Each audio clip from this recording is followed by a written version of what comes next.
Afternoon. My name is Danny Freeman. I am showing the image searching the basics and beyond for visual literacy Webquest. So for our home page here, we have just the basic title of it.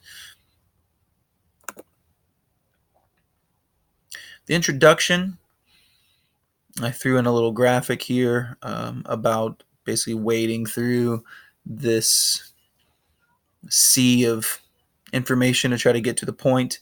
This 3-hour course consists of 35-minute sections that aim to, pardon all these puns here or these this theme, but cut through the torrent of information to find your perfect oasis, briefly explain the motion of the ocean, and help you discover the tools needed for smooth sailing.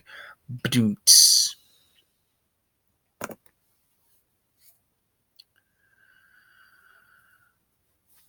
In section 2.2.2a of this particular standard, we wanted to just have a basic strategy for searching images. So I have created a link to this particular site, randombyte.com.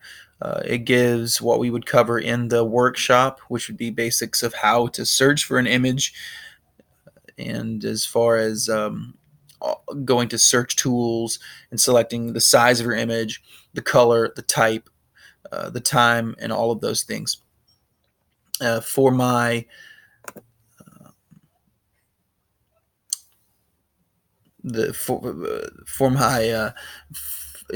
master task for this particular substandard, they would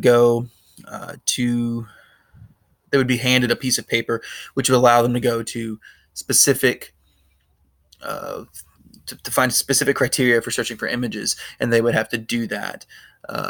So for example, they would have to do a line drawing of a yellow medieval castle that has no copyright restrictions, and that's what they would have to do.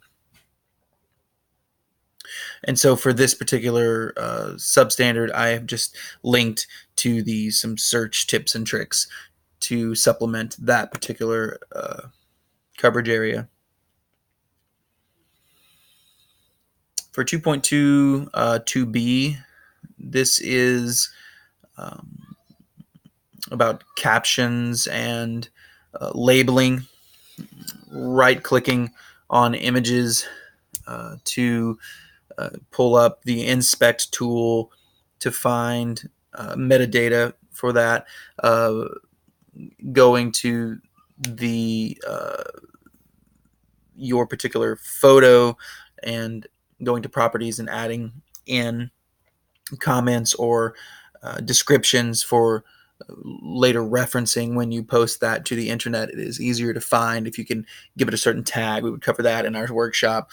And then in this particular section here, it has another section. It goes to the Google Photos help, which gives some recommendations of how to do that, how to add those to a website, or add those to a photo rather. And then I have added links to websites that we will discuss in this particular section. Pixlr, PhotoWorks, Instagram, Snapchat.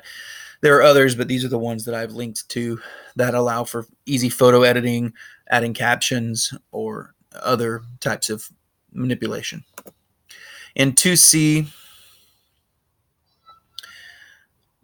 is more of the kind of the motion of the ocean. We talk about in this particular one how you can just search for basically anything, how most web searches are uncontrolled vocabulary, that you don't need the specific term, that you can just type in a random what you remember about an image and likely would come up.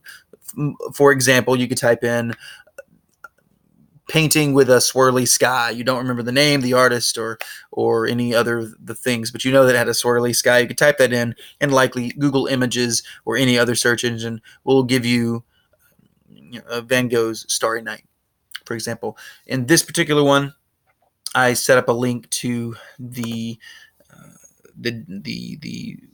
link to this particular page, which I thought was a really easy thing to kind of get your head around: controlled versus uncontrolled vocabulary.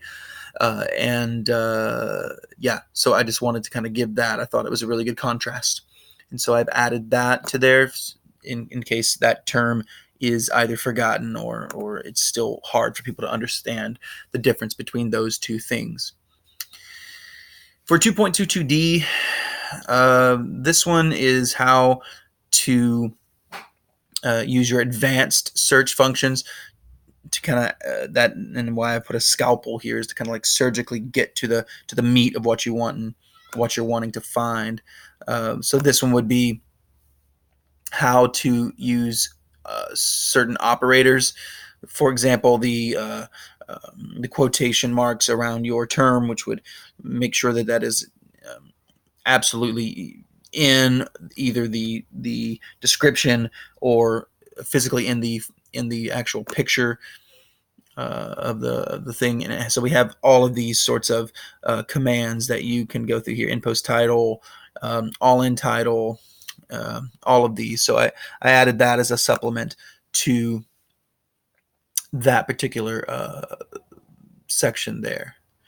In 2E, our final one, this one is about using images to search for images, and we would talk about that. This is basically just a link to how to do a reverse image search through Google, which is very helpful if you know how to use that or what to do there. It's just a super helpful thing to have. So I've added that in there as well.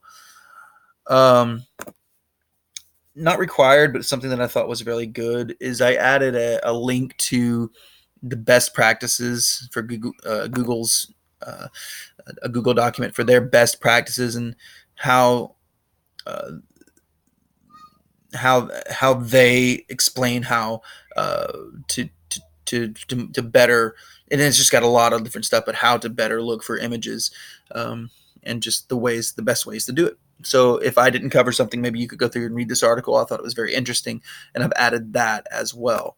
And finally, I have added my contact information down here on the bottom, including my Austin P. Email address for easy contact.